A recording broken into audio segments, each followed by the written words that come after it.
Welcome to One Step Closer to Death. I am your host, Corpse the Priest, here to celebrate the book about me, an autobiography written by Carson Winter. Hi, Carson Winter. Hey, Corpse, how's it going? Are you feeling really into death right now? Well, eternally. It's basically been on my mind since I was born. Yeah, yeah. Before anyone can get too excited, can you explain this red flesh of your face back here? Is this your gooning wall? No, that's the spatter adjacent to my gooning wall. It Mm. creates images of my own face. Would you agree that a gooning wall is a tribute to death for all the future lives lost onto the wall? Yeah, I would agree with that, and that's why I Hmm. encourage everyone to kind of keep one in their own home. Um, You can't forget. It's hmm a little memento mori. exactly. Um, so Carson, would you admit that you are overdue for updating your website's biography about yourself? Yeah, I think I would. Yeah, I Yeah. think I would admit that. All right. Then, as your most recent child who managed to survive the wall back here, maybe that's why I'm disappearing in and out, though. I'm being sucked into the spooge wall. I mean, it could be true. Is that part of the character or is that You just your tell me, you life? made me. Okay. You made me this way. Okay, okay. See? So, Carson Winter, writer of incest and pedophiles. Mm, Would you okay. agree? Yeah. Yeah.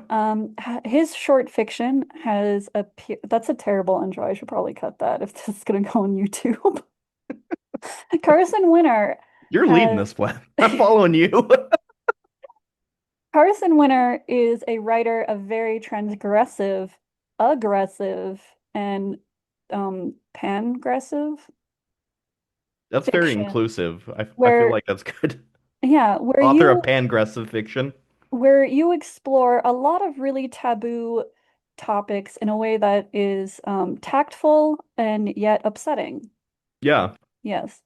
So that would include, the psychographist out now, soft targets out now, and now the corpse priest out now as of April 1st, 2026. Cheers.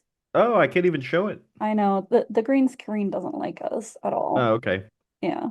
Just everyone Google a picture and you'll know exactly what it looks like. hmm And besides your longer fiction, you've also had short fiction and Cosmic Horror Monthly and Apex, which is a big one, Vestarian, right? Are you in Yeah, Vestarian? yeah, Yep, I was in yep. that. See, I'm doing this all off of memory for you, Father. Yeah, yeah. You're killing it. You're killing it. Mm-hmm. And if you haven't followed him already, you should on interwebs, which is not available actually in my world. Oh, you don't So have internet in your no, I world, don't. So this Corpse. was really hard to Oh. get these links. Yeah. Wow. Okay. Um, You must have had to commune with some kind of seer. I did. It was really awkward. Okay. Okay. Yeah. So you can check out the order link there because I know you're doing a very no, I'm not the Mari Lud or whatever it's called. I am Corpse the Priest. I'm clearly labeled. You can see it in the bottom left of my thing here. I'm Corpse the Priest. I'm also on the cover right there. Yeah, that's you. Yeah, that's me. So you can follow him. I'm assuming everyone pretty much knows him. We're here to party and celebrate him. This came out from Salt Heart Press. You can get a really good deal. You have a chance to win a paperback copy. So if you wait, you might win. I'm, don't question magic, okay? This book is about dark sorcery. Don't even question me. Why do you think I keep popping in and out of existence here? I'm manifesting myself and it's really hard. It's Corpse, really nobody wants to hard. pay their Comcast bill. They want to break away from Xfinity, so they want to know how you're on the Oh, internet okay. without actually Mm. paying your monthly bill. Well, if you want to find out, by the Yeah. end of this episode, buy a paperback copy from that link above, and it will outline exactly how I'm doing this. So, And also, let's just take a moment to observe the fact that It is anal only April, and I hope everyone's celebrating. Yeah. Put a eggplant in chat if you are celebrating anal open only April. Fantastic. Hmm. So yeah, annals of history, absolutely. Killing it, TJ. Yep. So one big exciting thing, if you're looking, obviously this is an altered version of the cover. Yeah. Yep. Yep. But you painted the cover. You were inspired by my beauty, and you painted me. Yeah, yeah. I painted it all by myself. It came about because I did the cover for Portraits of Decay, Mm-hmm. and I love the experience so much that I decided I'd do it for the Corpse Priest as well. And I gathered the supplies from a secondhand art store in St. Paul, where they have like tons of just random stuff where it's like, bits of construction paper, half-used tubes of paint. So I just kind of gathered whatever was there that I thought could be fun to play with. I didn't Mm-hmm. necessarily plan on doing the cover that night, but it just kind of came out and I thought it looked cool and I was like, let's fucking do it. We love that. Francis is a fan of your covers as well. Do you have a favorite between this and Portraits of Decay, also out now? Well, I think I like it's so cheap to say I like both of them equally, so I'm gonna avoid Mm, that. Um, yeah, it's pretty terrible. We expect better from you. yeah, I think I like Portraits of Decay a little bit more just because my favorite color Mm, is green. But I am a sucker for a good red and black horror cover, and I hmm. do appreciate what the Corpse Priest has going on. I find that ironic. Didn't you once tell PL McMillan, the co-host of Dead Languages podcast with you, that you thought red and black horror covers were overrated and she should stop doing it? Yeah, but that was just out of like a desire to drop you down a peg. Drop Uh, who down a peg? uh Plembo, Yeah, P.L. yeah, McMillan, author. yeah, yeah. Okay. Your favorite novel is Schindler's The Red and the Black. Can you confirm? I cannot confirm or deny. Okay, deep cut. Here we go. TJ bringing the knives, which I appreciate. So, let's dive into the interview. We love the Okay. interview. Yeah. And then Yeah. we have a couple giveaways. We're gonna do two giveaway sections in which I will roll out some winners for giveawaying today. We have two paperback copies and two ebook cover or copies. Isn't that right, Carson? Hell yeah. Winner. Yeah. Yeah. I've been selling copies for the last week or so, just being a constant fixture at the local post office, and I'm happy to continue to do it for you, everyone who has come here today. Hmm. And how would you spell that come? Let's keep it professional. We'll say it's a COME this time. Okay, okay, this time, but not every time. Mm-mm, mm-mm. So the most important question in the interview phase is how does this book rate in horniness versus the all the other books you've Hmm. done? Okay. Well, I think Mm-hmm. Soft Targets is like the least horny of Mm-hmm. them. Yeah. This one I'm gonna say is maybe like a 4 or a 5. There is a sex scene in it. But I would say compared to like the Psychographist, which is definitely like my most perverse, Mm-hmm. Mm-hmm. there's not a lot of perversity. The sex in here is actually pretty loving I would and say I'm a pretty romantic guy. Mm-hmm. yeah, yeah. Yeah. You really lay it down with that old lady, like, but in a really respectful way. Mm-hmm. That's me doing the jaw thing the kids are doing these days. Yeah, yeah. Mm-hmm. I know what you're talking about. Okay, okay. Um, all right. So tell us, father, creator of The Corpse Priest out now. Spoiler free, since maybe a lot of people haven't read it or, they're watching a YouTube video now. Um, Tell us, what is this book about? This book is about a warrior priest named Corpse who comes from a tribe of death worshippers, and he begins to question his beliefs and comes into conflict with a local tyrant in a Mm, city called Dross Toll. And from there, he discovers, though, there are worse things than the rage of Count Veneri when he comes across a sentient flesh tower mhm. in the woods. So, what are your inspirations for writing this book? Really, there's a lot of sentient flesh towers in my neighborhood currently. Yeah. St. Yeah, Paul, really known for it.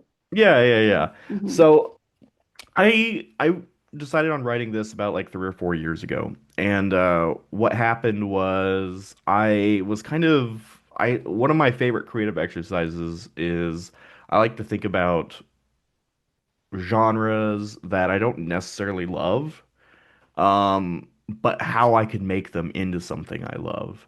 I Mm. like to challenge myself by like challenging my fundamental dislikes. And one things I don't usually really love are like fantasy novels. And that's not to say So, not fantasy a Brando Sando fan is what you're saying. not a Brando Sando fan at all. Mm-hmm. And I have liked some. I've read I liked The Assassin's Apprentice by Robin Hobb. I read the first three Game of Thrones, and there's been probably a couple others throughout the years. But really, I've never been a huge fantasy reader, and a lot of the things that people like about fantasy books, I tend to kind of bounce off of. And that's usually like that really deep world building where you're kind of thrown into the world and you just don't know what's happening. Um, but I was kind of thinking more about that. I was thinking specifically about sword and sorcery, and my mind kept connecting that with like Legatian pessimism. Um, and I was kind of wondering, like, what would that look like if those two kind of very different things were combined? This very literary, philosophically minded weird fiction with these sort of like fun adventure tales, and what would happen if I mashed those up? And that's kind of like what the beginnings of the Corpse Priest. That's where it came from. Do you think Legati would like this book? Absolutely not. I don't think he'd be interested in it at all. Um, did you have fun writing this book? Yeah, I did. But it was kind of a challenge too because I was writing outside my comfort zone quite significantly. I there were multiple times where I think I just had to dead stop and send it to somebody and be like, "Does this read like a book? Like, is this a book?" Is this book booking? Yeah, because it just didn't feel right because it was so outside of my genre initially that like, I was it is, a horror novella, but it's also a fantasy novella. So it was kind of hard for me to I didn't have the same like assuredness I would have if I was writing just a pure horror novella set in like the contemporary world. So that was definitely pretty challenging. But I also had a lot of fun coming up with the lore, kind of figuring out the personality of Corpse himself, and writing all the fight scenes at a lot of time. At the time, I was a regular fencer. I did épée fencing. So I had a lot of firsthand experience with sword fighting while I was writing this book. So a lot of what I was learning at the time came from my fencing bouts and made it onto the page here. So, as the main character and somebody who has really been questioning my beliefs, I would like you to go deeper into me, myself, and I, the character Oh, of Corpse the Priest, and how you came up with me, the wonderful best main character, and my belief system, because obviously there's a whole kind of I wouldn't say religious background or group, but a spiritual group that I, Corpse, am from. So why don't we dive into my background because I'm the most important person here as the main character. well, yeah, and you're in the title. Like Mm-hmm. that's pretty Mm-hmm. big. Mm-hmm. So, the kind of primary lens a lot of people use, to understand Ligotti's fiction, to analyze it, is philosophical pessimism, which he wrote a very famous book, at least famous within weird fiction circles, The Conspiracy Against the Human Race. And um, his whole angle on humanity, his perspective of it, is that life is malignantly useless, that to be born, it's something done to you against your will. And existence is this kind of nightmare, and that as a human, there's not an easy way out of existence because if you were born into it, you are also born with all those survival mechanisms that make you not want to die. So, from Legati's perspective, as someone who is born very mentally ill with lots of severe depression, he kind of sees it as, and severe anxiety. He was born essentially to live a life of fear and sadness. And he can't commit to, killing himself or anything because he also has those survival mechanisms.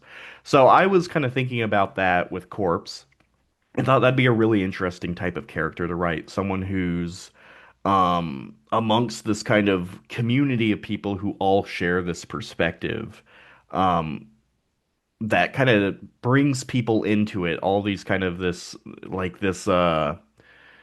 kind of dark spot on the map of a fantasy world where everybody kind of can come from all over the world who have these kind of thoughts, these dark thoughts, this maladaption to the world as we know it, and don't see life as a gift, and then build their own culture around it, a culture where people don't tend to live very long. Because eventually, they do find a way to die, where they also decide maybe to even proselytize the gift of death, of non-existence, and stuff like that.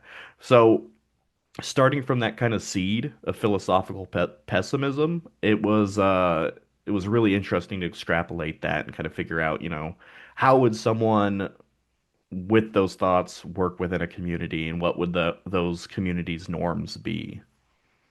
Mm. And why don't you outline some of those norms? I found the one interesting about sleeping around our relatives' bodies. Yeah, yeah. They often sleep in graves. They Most children are asked to dig their own eventual graves. They will kind of journey through the world and Corpse specifically, he's one of their priests, so he is one of these proselytizers of death. So he kind of sees what they're doing is like a kindness to people if they go through and kill people and stuff. He's seeing it as like this release that Mm. these people also kind of feel like him. I think part of his character arc too is realizing, oh shit, not everybody has this kind of same affliction as I do, and kind of deal wrestling with that and what he's done. But there's a lot more norms to explore for sure. They live in a place called the Mallwoods in this kind of unnamed world I've created. But I think in the future there's going to be a little bit more exploration of that, which is the Mm. hint that I think I have two more books in me for this world. Mm. Well, I was gonna say I'd been considering actually making my father into a waterbed. Would that fit in the lore? Yeah, yeah, yeah. That's all right. Yeah, because if I'm you down think with like that. you jump on that bed and his bones are all like, "Whee!" Well, you they know? already have, internet, obviously. So, why not a waterbed? Exactly. I mean, you may as well lay with death in style. And Ivy, I see you in the chat. Is Brian Evanson another Hmm. inspiration for this book? Absolutely. Yeah. Brian Evanson is a continual influence for me. And that was another kind of half of this is I wanted to try my hand at writing a fantasy horror that was really minimalist, because I hadn't really seen that before. Not to say that it doesn't exist, but it's just not something I've come across, so I thought it'd be kind of interesting. Eric McHatton says this is Carson's first step into becoming this generation's Carl Edward Wagner. Oh, okay, okay. Yeah. And then Andrew Verlaine says, having admitted you don't like the fantasy genre and don't read in it much, you should definitely claim to have reinvented the genre. It's what Ian McEwan would do. And he says Y- he's being catty about Ewan, not you. Andrew, I think I like where you're going with this. And yeah, I'm gonna say this is actually the best fantasy book ever written, and it's in the top tier of the canon. I mean, it's a low bar when one of the fantasy books is The Name of the Wind, and I stand by that. hmm hmm hmm hmm Mm. Um, so I was planning on asking you if you're going to expand in this universe, and it sounds like you plan to. Will that include my beautiful people's culture, or will you do other aspects of this world, not Um, necessarily about me, the corpse priest? a little bit of both. So, Mm. one of the kind of fun facts about the Corpse Priest is when I was writing it, I was kind of in search for a plot. And one of the things I was thinking about, because I did some research, I read some old Michael Moorcock books, and also We love Moorcock. we are we are Moorcock people for sure. And I also read some old Conan the Barbarian. And what I kind of got from that Conan story I read, I cannot remember which one it was or even what happened. It definitely didn't leave that major of an impression on me, except what I came away with was like this these stories are action hero stories. That's what I when I was reading it, I was like, "Oh, Conan is an action hero." And then I started thinking about that more and connecting that to like action movies I watched as a kid. And then I kind of just kept plugging Corpse into them as the main character to kind of see like how that would play out with Corpse being in it. And the one that kind of stuck and gave me that like first seed of a skeleton of the story was First Blood, if anyone's ever seen it. One of the best movies to watch, like on TNT at 2 p.m. on a Saturday when you're 15. And when I kind of came across that, I was like, okay, I think that's going to be kind of a another kind of meta arc to this trilogy. And I think like the next one I already have in my head, it's going to use Die Hard as like the plot basis. And I've got some ideas swimming for the third one too. Mhm. What about heavy metal? Either the movies or the magazines. Any inspiration from that? Because they tend to be pretty dark fantasy. No, because I've never watched them. I've Well, never maybe you read. should. Yeah, maybe I Heavy should. Metal 2000, hell yeah. Is it pretty dope? It's pretty fucking dope. Wow, you get old cartoons, It's weird, yeah. corpse. You take like Yeah, a okay. crystal ball and Oh, you okay.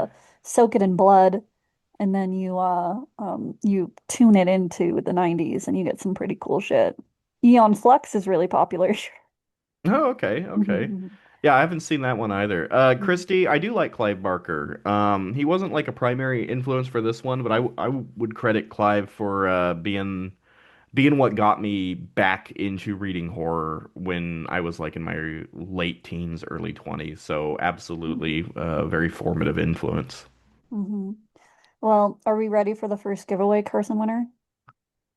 Uh, yeah, let's do it. Yeah, let's see some drums in chat, I believe is what Plim always asks.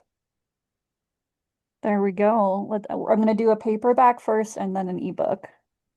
Okay, Okay, let's see. So the first paper book of my adventures in the wonderful land invented by Carson, okay. where maybe dead bodies will be in waterbeds soon. We have uh, Adam McPhee. Adam McPhee. I'm gonna type McPhee. And yeah, I'll be reaching out via the emails you used to Hell yeah, sign up for Adam. this event to get your shipping.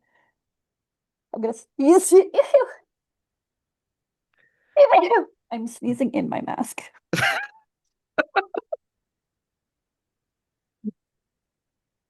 I didn't know how to save myself. Hell yeah, Adam. I will send you a book. Yeah, thank you, Adam. I'll reach out to the winners after via the emails you used to register, and you can share where these copies can be sent. Yeah. Yeah, I'm sneezing into my own skull right now. How fucked up is that? I'm Yeah, that bukkake my own face. oh my God. Corpse. There could be kids on this stream. I hope not. All right, this is for, oh, I should write paperback. If I can see. Paperback. I'm not used to using keyboards for obvious reasons. All right. So the winner for the ebook, dun, dun, Nils Hedglin. So Nils, congrats, you get a ebook. Hell yeah. Hell yeah, brother. Um, all right, where's your last name again? We are There, ebook. distributing books. There we go. Hell yeah, congrats. All right. So now, big, big exciting bit. Yeah, look at that. It's beautiful. That's me on there, baby. Like Ash in the Army of Darkness. Clack Got her, Eric. fuck. I don't even remember what is what is he supposed to say to keep the armies of darkness at bay? Clactu Vishna, I don't know. No. No. Clactu Barada Nikto. There, see Yeah. we go. I would have also summoned the armies of darkness, which, suiting considering who I am. Corpse, after all. Yeah. Yeah. That's you. All right. Carson, are you ready to read from the sacred tome that is my biography? Yeah, as ready as I can be. All right. What sections will you be reading from the Corpse Priest? As is my tradition, I think I'm just Hmm. gonna start right at the beginning. Like this is story Wow. time. So like Yeah. when you winners get your book, you'll just be able to skip from like chapter one to maybe chapter three. I might read the first two, so who knows? Mm-hmm. Um, yeah, we're just gonna go in. Mm-hmm. Mm-hmm. Let's go. All right, chapter one, Mm-hmm. corpse walking. The city stood before him, towering and teeming, populated or infested, he could not tell. In its center stood a castle, in its shadow a church, a parody of its gargantuan brother. Stone with spires all its own, it wound its way like a serpent through the city, a building as long as a mile, twisting and turning through the sprawl. Its attendees came and went as they pleased, leaving their homes to worship, then returning to tend to their livestock, crops, or molten steel. The stranger was tall but not giant, lean but not skinny. His hair was shorn like that of a monk, a translucent prickling of black that barely masked a series of intricate tattoos on his skull. Under heavy eyebrows sat sullen eyes, deep-seated and weary. His beard was thick and unkempt. His fingernails were black with dried blood. On his side hung a sword. The stranger had only just entered the city when he felt people watching him. Across the street, a mother and her children stared, their mouths slightly agape. He followed the lengthy church's serpentine body, imagining it as a refuge, the spring from which this community flowed. The church was long and beautiful. In winter, it was no doubt packed with these sad, tired people, all of them bracing for some unknown hand to strike. The stranger lingered by a fruit stand, eyeing jewels of magenta berries sold for next to nothing. He flipped the farmer a coin and leaned against the storefront, feeling the sweetness coat his tongue. Down the dirt street, some small commotion erupted.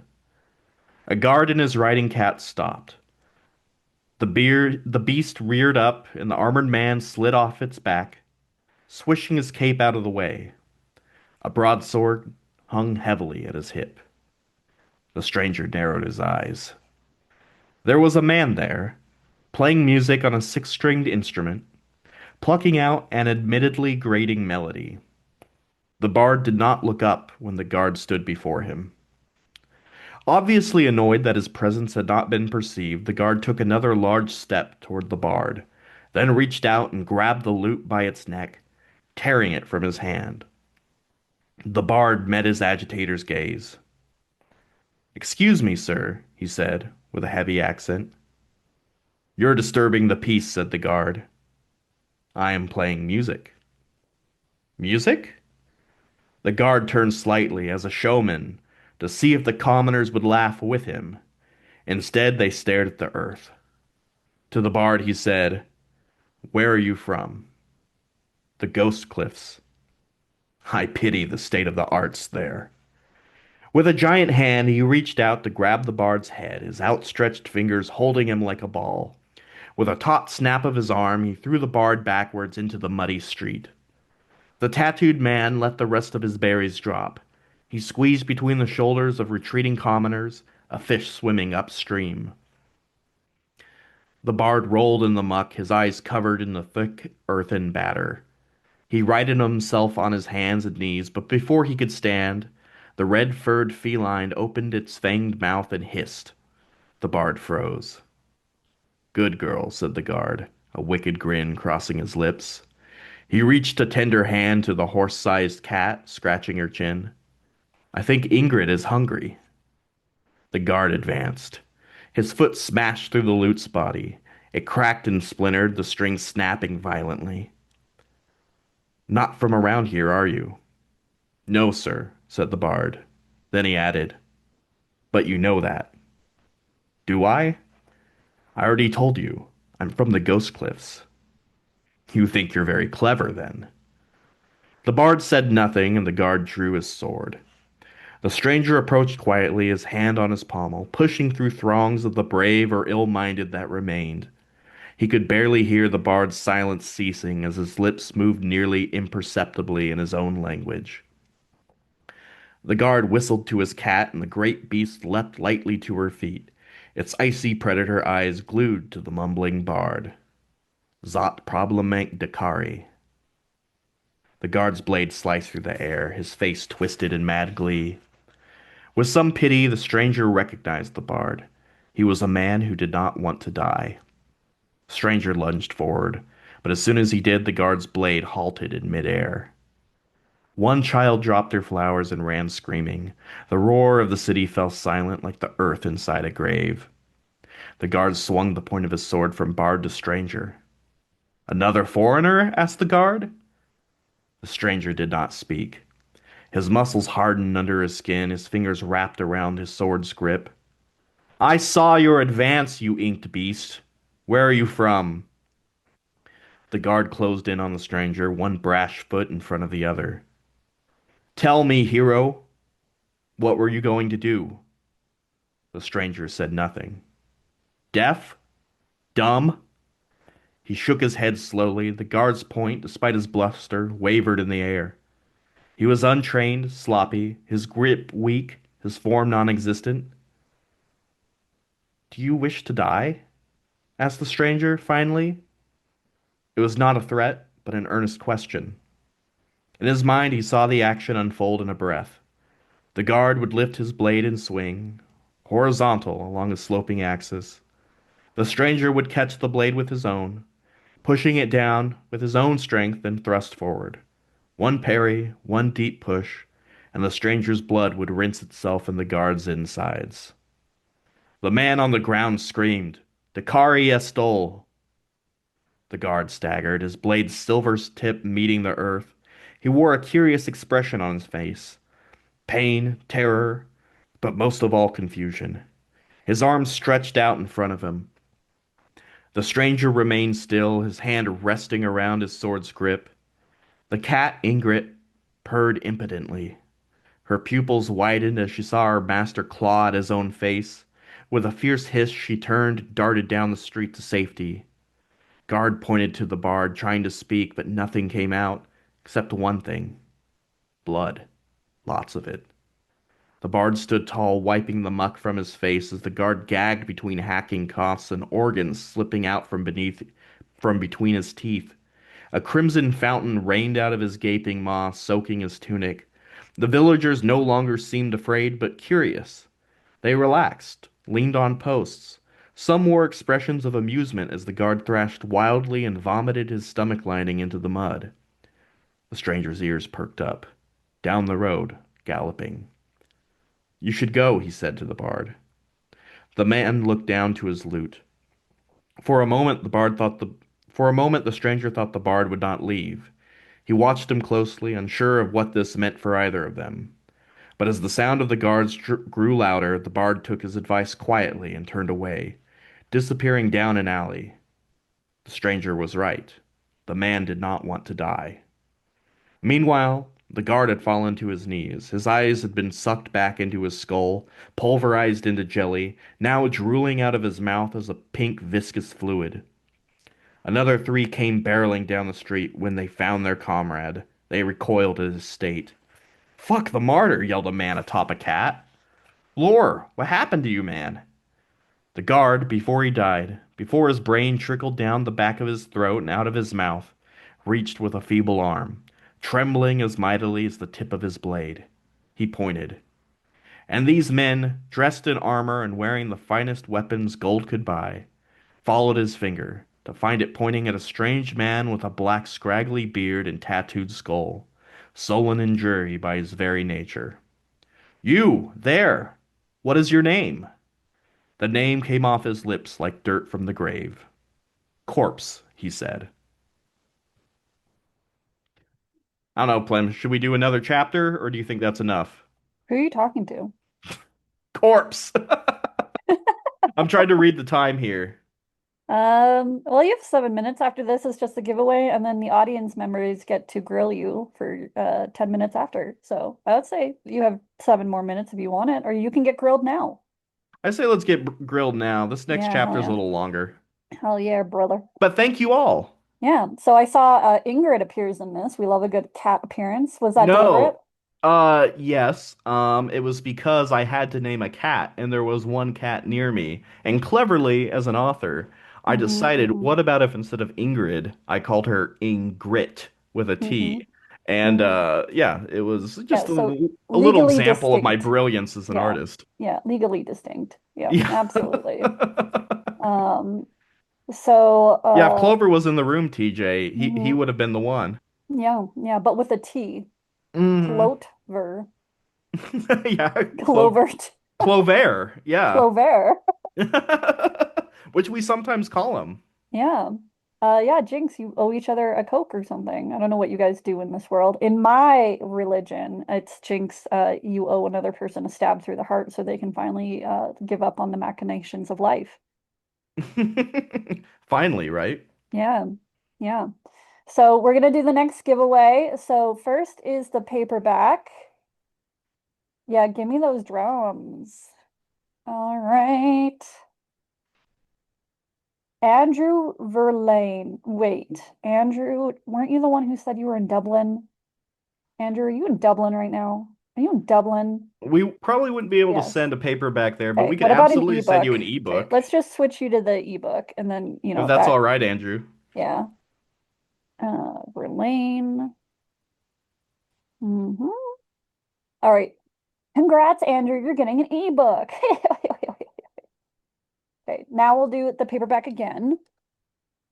Let me hit that. Let me hit that like the grandma. Uh, Kai Talitha. Kai Talitha. Are you in America, Kai? Hopefully. Hell yeah, Hell Kai. yeah, congrats. We will send you a book. Yeah, we will send you a book. Hell yeah. And then you can read all about me looks maxing in this land.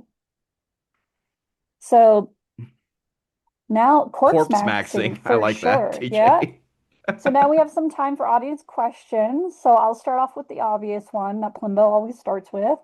Oh, good. Carson Winter, what are you working on now? Oh fuck. Right now I've got a lot of novels in the works. I've got four of them that are in various stages of editing. One I'm kind of shopping right now. It's at a couple places, and another one I'm editing currently. Another one I have like a scene list of things that I need to write for it. So I'm my kind of big goal for the year is to get all of these novels into submittable shape, Hmm. so that I can write new novels, Hmm. essentially. Because I'm tired of hanging out in the same worlds. Fun fact though, one of these novels kind of surprisingly ties into the Corpse Priest, despite Oh, it being a modern day weird fiction story. So I'm really stoked for people to read that one because it'll be like it'll have some fun connections, I think. yeah, soon I'll have merch about myself, like a sexy little Ken doll covered in blood. Christopher.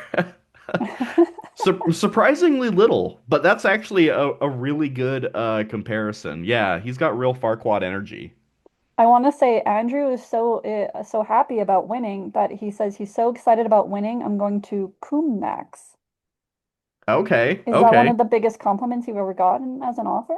I think it's up there. Yeah. Yeah, yeah. All right. So my next question, this actually comes from a resident of Droll Toll. Did I say the Okay. city right? Yeah. Dross Toll. Yeah. Dross Toll. That's what I said. Obviously, you couldn't hear me through my snot. Um, they want to know, this little orphan writes in, wants to know, what is Corpse's favorite food? Oh, okay.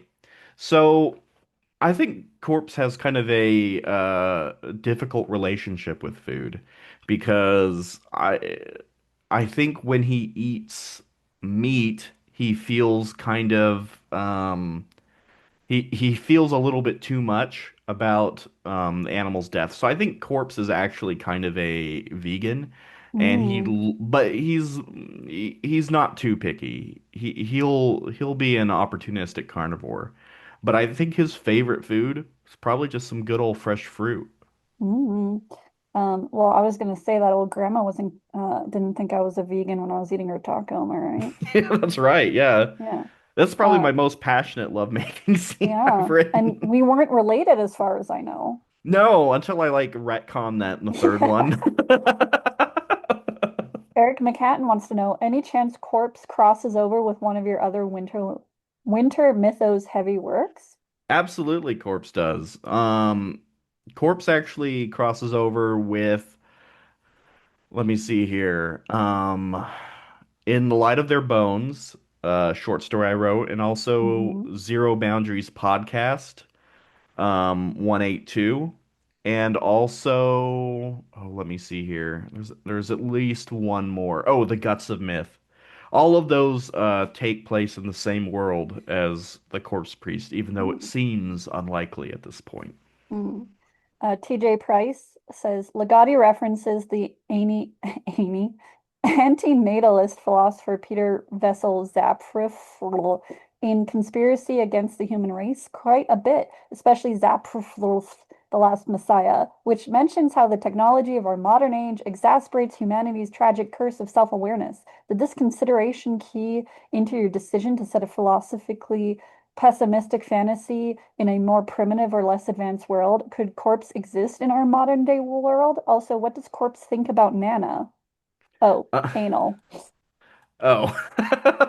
Hmm. That's a great question, TJ. I will say no.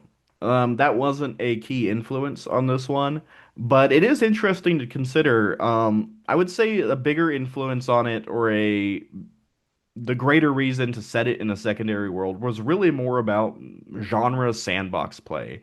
And I love big idea philosophical play too. But I think for this specific story, the setting was absolutely due to me kind of wanting to play in a fantasy world and see what that would look like for me.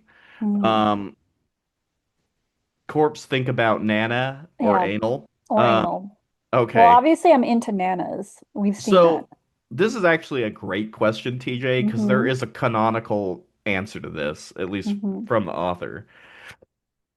in the Mallwoods, where Corpse is from, because they are essentially an antinatalist cult, there's there's a lot of homosexuality there. So anal is actually really revered as a way to find pleasure without doing the harm of creating another human being. Mm-hmm. Mm-hmm. I love anal. Love it. Carson, related to that question, is boy butter existent in my world? Um, no, Silicone-based lube, or am I just doing it with like lard or something? yeah, Jolie, you're actually right. Anal doesn't make new life, so it would be sacred. Um, all right. So on this fact, I actually looked this up recently, Corpse.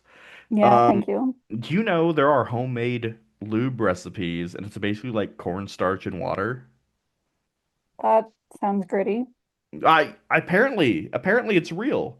Wow. So potentially they would be able to do lubricated anal in Okay, that's this good. universe. That's good. Yeah. Yeah, yeah. We love that for everyone involved, you know.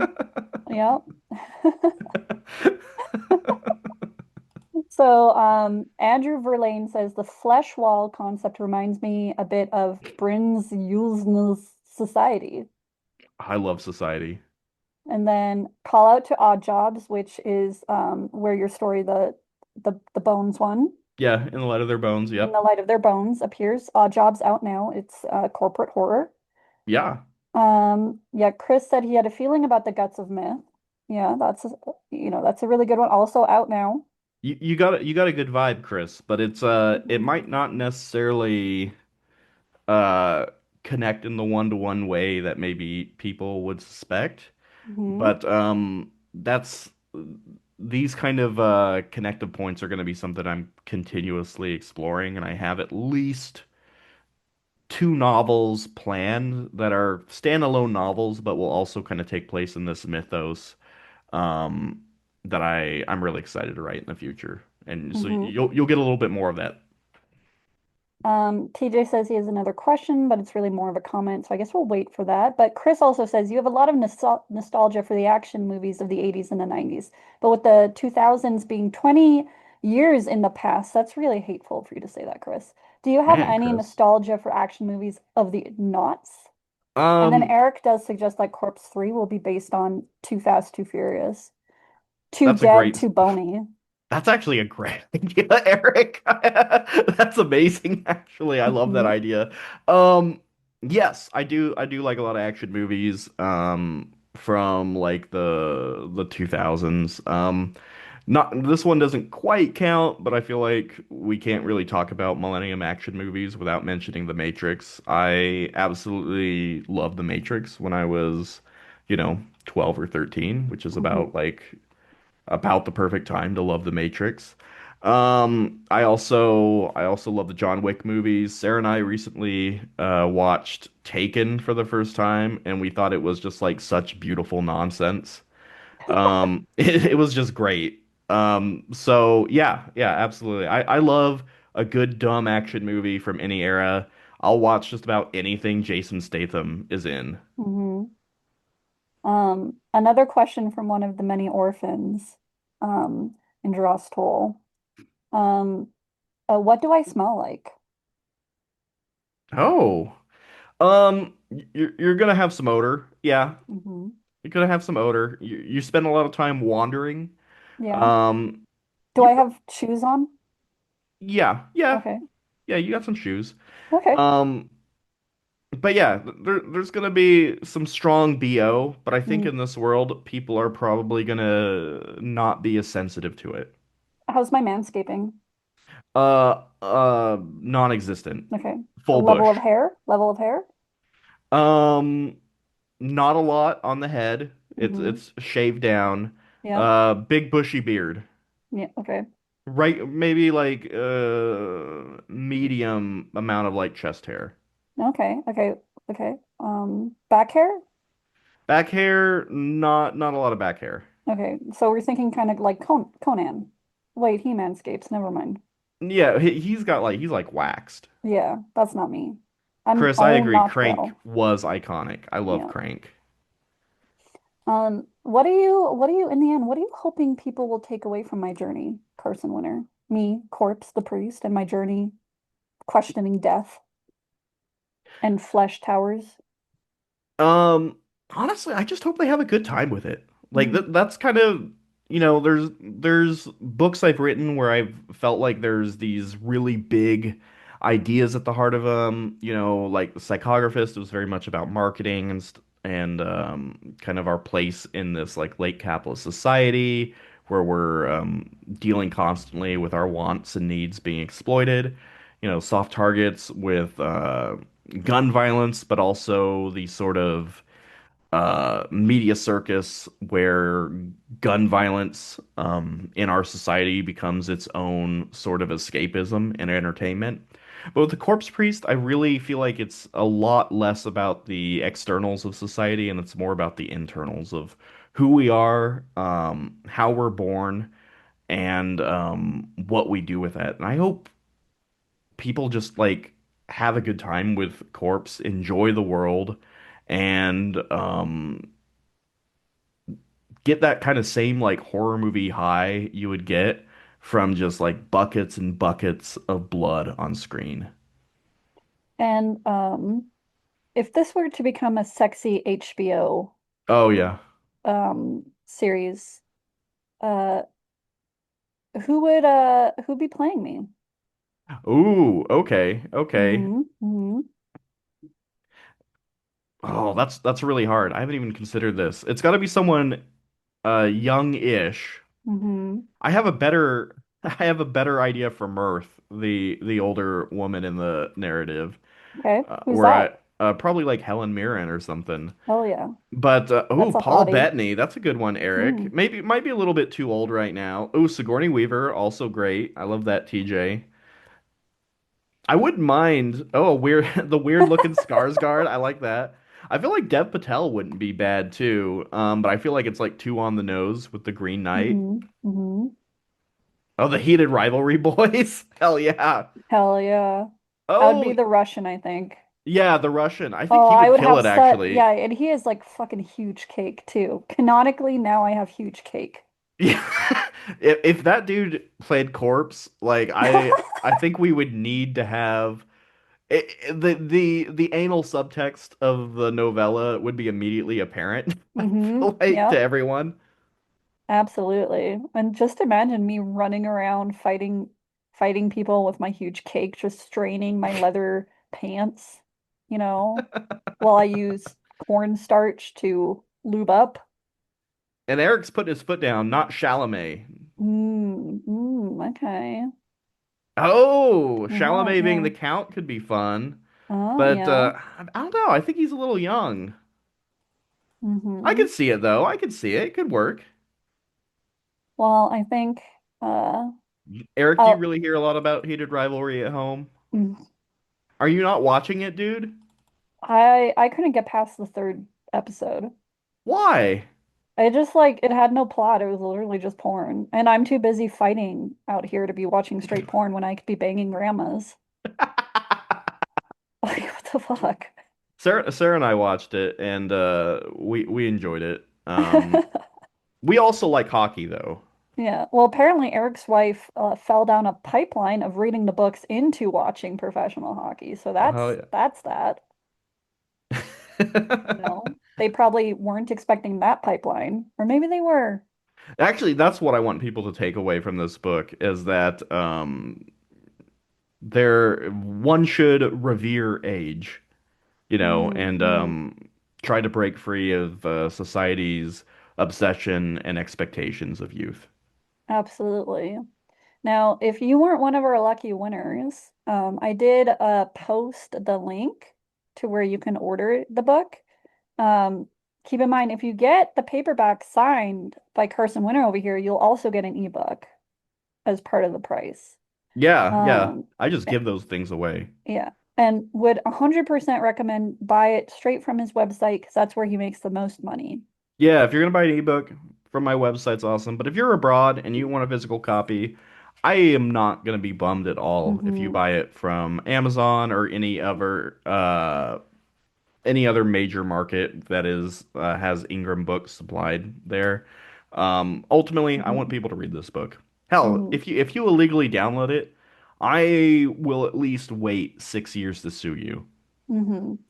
And also remember, if you do buy a copy and you love reading about me, which obviously you would because I'm like super hot and I've got cake that would be described as a wedding cake by all the grandmas in the land. In Be the sure to, sequel, I'm going to yeah. talk about his Kardashian ass and that you Hmm. can like balance a dinner plate on it. Yeah. Be sure to leave a review because that would make Carson happy. And Yeah. as we all look down the barrel of death together on the waterbed made of our father's bones, we're just here, showing a little kindness is not a bad thing. Yeah. Carson Mungus ass contest. Yeah, there we go. Yeah. But yeah, and congratulations, Father, for birthing me and my death cult. And the adventures that I've had in this book were quite wonderful. Yep. Thank you everybody for popping by. It's been Mhm. lovely. I hope you enjoy the book if you read it. And if you haven't, pick it up at some point. I don't know. Maybe it'll be cool. Maybe it'll be cool. And absolutely. And thank you all for coming, guys. Corpse the Priest, don't really love you, but I'm here too. Bye. Bye.